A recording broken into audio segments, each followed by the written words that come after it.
Welcome back. Now, in Nigeria today, one of the most troubling challenges confronting our democracy is the growing culture of impunity among public office holders. And that leads us to talk on the reckless display of impunity by public office holders in Nigeria. Joining us via Zoom this morning is Barrister Ameh Madaki. He's an international policy analyst and human rights advocate. You're welcome. Good morning. Thank you very much. It's a pleasure to be here. It's a pleasure to have you. Now, talking about the impunity in Nigeria, many people refer to the culture of impunity among political elites. So, how would you define this political impunity in Nigeria and what it entails? Well, thank you very much. Nigerians have lived with impunity for, forever, more like, but I think it's getting worse and worse, as politicians and government officials become more embedded in the arrogance associated with their work, impunity basically is when, people act not based on what the law or the procedures for governance entails, but just out of their own whims and caprices, and their perceived, internal energy flowing from the way they think the work should be done, not necessarily the way the work is required to be done, and that has led to a lot of discontent, and also a lot of anger on the part of the public. So a country that's run properly, should actually try to diminish, the incidence of impunity on the part of public officials, because it dislocates trust, and confidence in governance.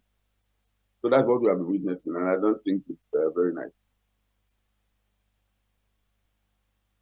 Does the weak enforcement of the rule of law enable political actors to also act without consideration and knowing that there are no consequences? Yes, precisely. That is it. Things tend to trend in Nigeria and then go off the radar, and that has been, one of the main enablers of impunity in this country, because public officials know that even when they goof, and behave badly, after a few days, the media will be tired of continuously airing or focusing on that bad behavior, such that they get away with it, and then we start waiting for the next bad behavior. But governance should not be a function of people consistently, arrogantly undermining the people who actually were supposed to have put them there, and it is that situation that has been with us all this while, and we're hoping that as our democracy progresses, the process should improve itself, because we can't continue like this and expect to see any tangible improvement in the way that the country is administered.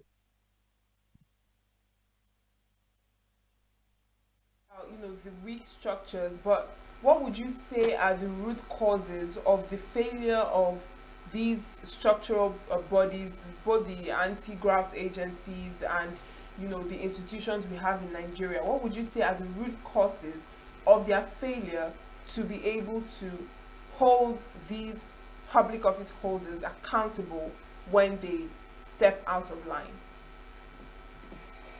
Yeah, I think it's still a function of weak institutions. In Nigeria, we have strong men and weak institutions. So when the men are stronger than the institutions of government that are supposed to hold them accountable, then, the officials are human beings. They will be a bit timid and a bit scared of actually confronting the strong men. And that's why you hear things like, do you know who I am? Do you know who do you think you are? And then there's also this behavior in, among public officials who actually they think that they are superhuman. So whatever they say or do has to be right, you know. And when you allow your office to make you power drunk, then whatever comes out of your mouth will be the same way drunken people utter, rubbish, more like, And I think that's what we have been living with here. But if the public officials who act with impunity realize that there will be consequences for their bad behavior, and that the consequences will not be prolonged, it will be immediate and swift, then I think that they will behave better, And how do we do that? We do that by ensuring that there should be strong governance at the supervisory level. The way it is right now, most heads of government, parastatals and ministers, ride roughshod over the people. They behave as if they are the ultimate. But if they know that there is a reporting authority that holds them accountable and can actually fire them if they fall out of line, then I think they will be more amenable to behaving better, and then, and if they are also made to realize in retreats, occasional government retreats, that such bad behavior will not be tolerated, and anybody who behaves badly or falls out of line and embarrasses the government in the process of, acting on his own, will be held accountable and will be, brought to book, and he will lose his position because none of the people who behave that badly own the government. They're only officials of government, and if they know that the person who appointed them can actually remove them, for not complying with the standards required of public governance, then we'll begin to see an improvement in the way, public officials approach the doing of their work. All right, then, when there is when there is a reckless display of impunity by public office holders in Nigeria, we have the people to witness it. And because of this, how do citizens perceive this political misconduct? And does public reaction influence accountability as well? Yes, I think so. The public, of course, is the boss. In a democracy, the public actually, in a properly functional democracy, politicians and public officers should be afraid of the voting public. Because if you, one false appearance on the screen can actually destroy your political career. Because people will not vote for you in the next election. And then, of course, immediately, the government that you are serving, can actually sanction you and sideline you. And most of them, are not as powerful as they think they are. Once the toga of the public office is removed from them, they just become ordinary human beings, and ordinary citizens. So if they know that, the ultimate power lies with the people, and that the way the people perceive them is important, in the way things are done and in the perception of the government in power at any point in time, I think they will sit up. And then, just like you mentioned about the law enforcement agencies, EFCC, the police, DSS, if they are also up and doing, and do their work, and call such erring officers to order, then their outings the subsequent times will be better. And then if they are also made to apologize, when they fall out of line. No, most people don't really want to apologize when they behave badly, but if there is a code of conduct that says, if there is a huge public outcry over a particular, type of behavior, that the public official involved, should actually come out and apologize to the people. When they do that once or twice, they will know that they have to couple themselves, the next time they are stepping out, And then we begin to see an improvement in governance in the country. Now, speaking of improvements in governance, from what you've said, obviously the public office holders do not fully understand the role that they play and understanding the weight of their actions amongst the public. But then we see, when we talk about change, we also see that the younger generation of leaders are looking up to the ones that are in office already, carrying out these wrong actions while they are in office, and they are learning from it. And so there is a tendency of this vicious cycle continuing even after we talk about change. So how do we strike a balance to find a proper solution to this issue so that it doesn't translate to the next generation of leaders that we have in the country? Yeah, I think that's an excellent question. Because you are talking about an intergenerational bad behavior. Because if the younger people, learn from their elders who have been used to impunity and bullying people who work with them or who they encounter, what's the guarantee that they will not be worse, when they succeed the older generation? I think that problem can be easily solved by induction. You know, a public officer who is appointed a minister or the head of a parastatal or or a politician who assumes office should not be expected to know exactly the code of conduct that's required for of the position that he's assuming. So I think that going forward, hopefully from the next electoral cycle, after we have put in place, new people who will be coming into governance, the office of the Secretary to the Government of the Federation, the head of service, and in the National Assembly, the principal officers, who run the administration should have inductions programs. People shouldn't think that induction programs are like jamboree. Every single work in this world requires induction. If they give you a new job, as a minister, well, no matter what the portfolio is, or if you're assuming a role of a lawmaker, you are not expected to instantly know what to do. So those who know better than you, like, for instance, the legislators, for instance, we have a Nigerian Institute of Legislative Studies. If that Institute of Legislative Studies should actually be like a university for lawmakers, where they go and learn things like how to propose bills, how to argue their positions on matters that they feel strongly about on behalf of their constituency and all that. But the way it's happening right now is very haphazard. Once you are elected, and you have paraphernalia of authority around you, sirens, brand new SUVs, that kind of pumps some level of adrenaline of arrogance into their brains, and then they begin to behave as if they know everything in the world. And then when their public outings are not guided by, the norms required of the kind of work they are meant to do, then you cannot expect, good outcomes, from their engagement with the public. But if they are trained on what to do and how to conduct themselves, in their encounters with the people, then I think that we'll begin to see an improvement in the governance standard. I'm always impressed about the U.S. Congress, House of Reps, Senate. Those are very seasoned people. And when you hear them talk, even when they are operating at the committee level, you'll see the level of intellect, and the quality of input that goes into, the motions that they support, the legislation that come out of there. Sometimes they stay all through the night, arguing and refining policy. That's what we want to begin to see, in the next, cycle of leadership, as we head into the electoral process.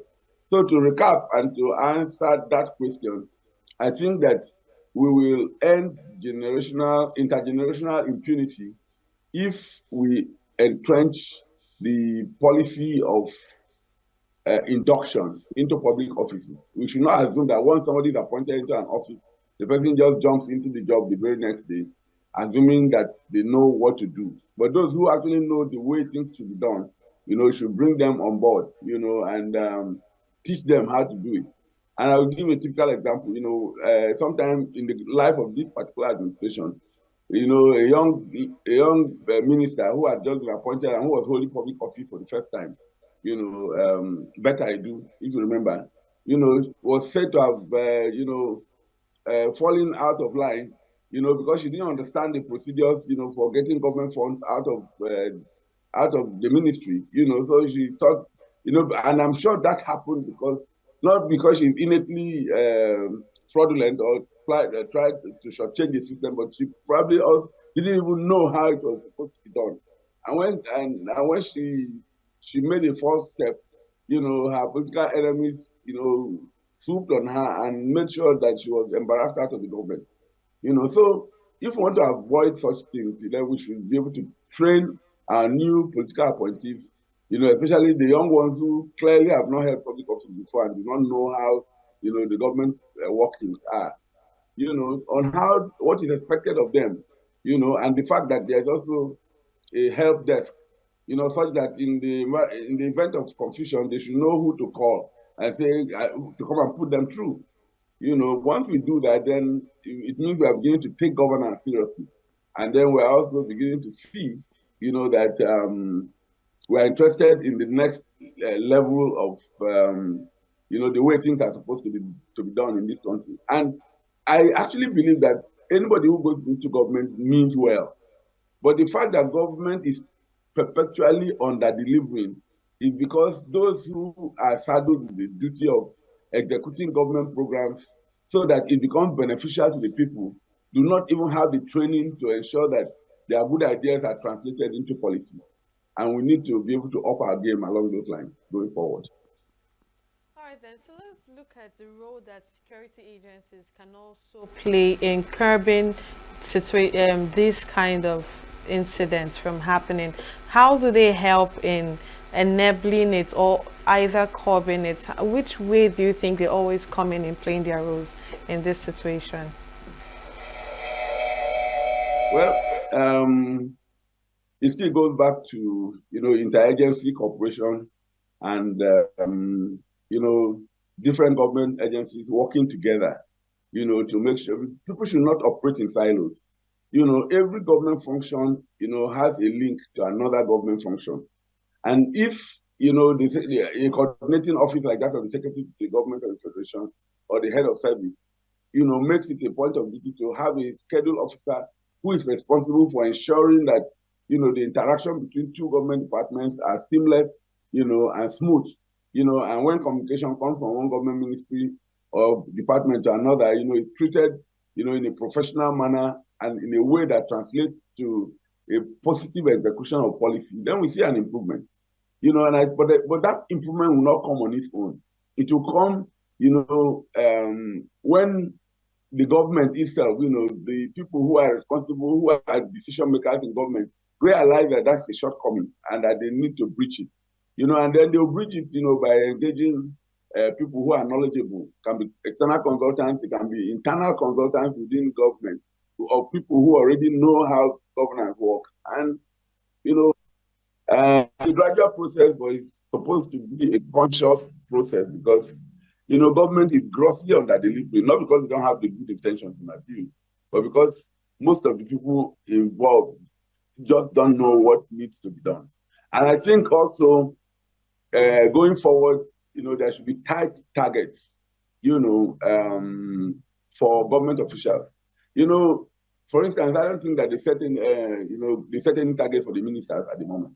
If you're a minister for agriculture, for instance, the ultimate the ultimate key performance indicator should be that Nigerians are not going hungry because of the policy that government comes up with to ensure that hunger is banished. The same for the minister for health. People should be able to walk into hospitals and get treated, within a short period of time and on budget. But if you have a perception of the public hospitals as places where you go and spend hours on end without being attended to, then we have a problem. So if you set a target, that comes with some form of service level agreement, for public officials, and they know that they have to deliver, and that there's a review process, a periodic review process, where there is a supervisory agency that matches performance, against the plan, and against the target. Then we will be moving and inching closer to the manner private enterprises are successful. Private enterprises are run, and that's why the private sector delivers consistently, high results because they know that their survival depends on it. Their bottom line depends on it. I also think that one way of curbing the perpetual borrowing culture, of successive governments, so that and loading the country with debt, is to set financial targets for the ministers. Every ministry should be seen as a cost center, as a revenue generating center. So when the minister is assuming the role, part of the interview process in the National Assembly, instead of asking them to take a bow, is to ask them how they intend to generate money from their own activities to enable the government to run efficiently. If they do that and they give revenue targets, to the ministers on an individual basis, and they aggregate it to the national budget at the end of the day, I can assure you that we don't need to borrow. This country is rich enough, to be able to generate every dime that they need to be able to run the government. And if you cannot run the government within the budget that you have put in place, then for God's sake, don't execute those new ideas that you have mid-term that will make you to go either supply, prepare a supplementary budget or to go and borrow. Because if you plan properly at the beginning of the budgeting cycle, there's no reason why you will then say that you don't have enough money. And if you don't have money to execute everything, then you push the ones that you can't do this year into next year and plan better. But there's so much ad hoc expenditure on the part of government, and there's so much intuitive governance going on. For instance, people go to play football or play basketball or engage in some kind of sport. Of course, you didn't, you can plan because from the beginning, the Ministry of Sports should know all the engagement and the tournament that the participants should, that Nigeria is going to participate in, in the next year. So when they win and you want to reward them, there should also be a policy that guides the president or the governor in the way that kind of reward is done, so that it's not done on the instinct. I think that some of our reward mechanism for such things also throws the budget into confusion, because if the president comes on national television and says, okay, I give $100,000 to each person who has won a trophy, most of the time they will not even have done the calculation of how much that will be, in terms of the financial implication for the budget. And then, there's an irony when government comes and announces that kind of outlandish, gift, and then comes back the next day to say we want to borrow. People will be saying, but if you don't have money, why would you be entering into this kind of largesse environment and throwing money around as if we're a rich country? Any country that cannot afford to finance its budget without having to borrow is actually a poor country. And so let's learn as we are going into the new year. That Madaki, we need to be able to organize our governance better, so that the people can get our time is better fast spent already. value for We'll money. have to continue this conversation Right now, another most day, Nigerians Barrister. cannot even pinpoint what they gain from governance in a year. Because people are running their lives on their own as if there's no government, and it's not supposed to be like that. Thank you so much, Barrister, for joining us today. I'm sure that this little time that we have is not enough to cover this particular subject matter. Thank you so much once again, Barrister Ameh Madaki, who is an international policy analyst and a human rights advocate. Thank you for joining us on Signature Morning. I can hear you here.